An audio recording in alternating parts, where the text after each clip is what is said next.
Welcome to Financial Jaga Jaga. Jaga Jaga. So today I'll be talking about inflation. And I don't know if you've ever heard somebody say, or people say, in those days 10,000 naira was a lot of money, or in those days 20,000 naira, then it was a lot of money, but I don't know what's happened today. Yeah, inflation happened.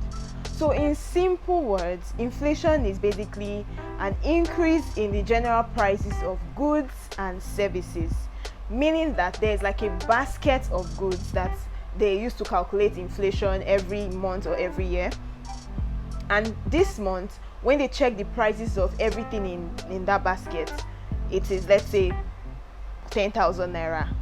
I know it can't be 10, but for the sake of explanation, it's 10,000 naira. By the time they calculate the prices of those same goods in that basket next month, the price has increased. Now, the reason I'm even talking about inflation is that this week, Nigeria's inflation for February increased from 15.6% to 15.7%.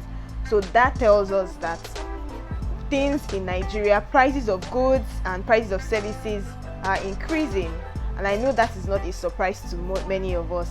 Now, what happens when a country has increasing inflation? So when inflation starts rising consistently, like first month it increases, second month, and it's on the rise, what happens? So it discourages people from saving, because you're just asking yourself, if I save this 50,000 naira in my account, next month or next year, when I want to take that 15,000 naira to buy something, I will not be able to get the same quantity of things I could buy with 50,000 naira today. So what's the point of saving it, right? So that makes people want to spend their money today. It's better I go and stock my house today. It's better I go and buy all the goods today. So that is an impact of inflation, right? But one thing you must know is inflation doesn't just happen on its own. Things cause inflation. Things cause the prices of goods and services to rise. And according to research, there are two main types of inflation, or two main causes of inflation, if I'm to use the word causes. So one is as a result of the costs of raw materials that are used to produce those goods. So for example, maybe their raw materials, there's like scarcity of raw materials, and so the cost of those raw materials increase. Obviously, the prices of the goods that you use the raw materials to make would increase, right? So for example, we have trees are now scarce, and so trees become a very scarce raw material and then the prices of furniture increase, right? So that is cost push inflation, cost induced inflation. Now, another type of inflation is demand pull inflation. Now, this is because people have a lot of money, and so they just want to buy. And there's something that you must know: the more people want to buy things, the more the prices of those things rise. So there you have the cost push and the demand pull inflation, right? Now, remember I was saying that when inflation increases, people want to buy today instead of saving. Now, if you leave people and you let them start buying, it will make the inflation worse, because like I said, as people buy, the prices of the goods rise. There you go, I'm also a poet.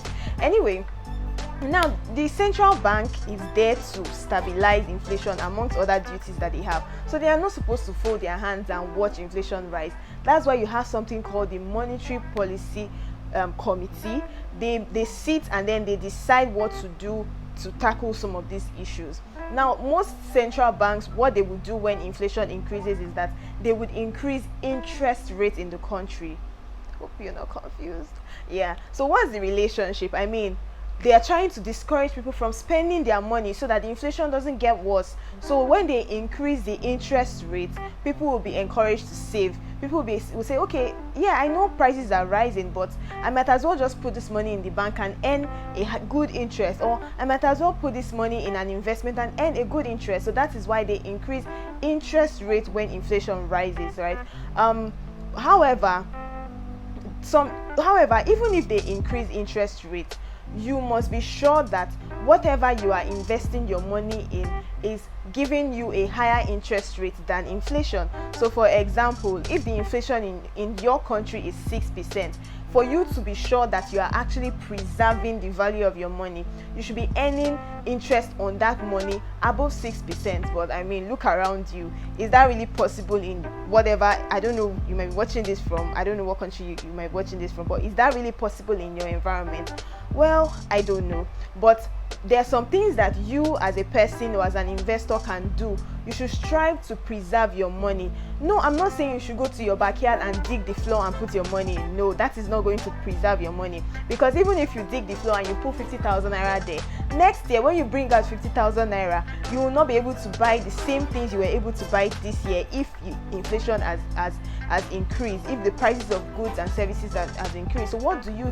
You need to look for assets. You need to look for investment opportunities that would give you a return that is better than inflation, or you need to invest in certain things that rise as inflation rises. So I'll be sharing some of these things in this video.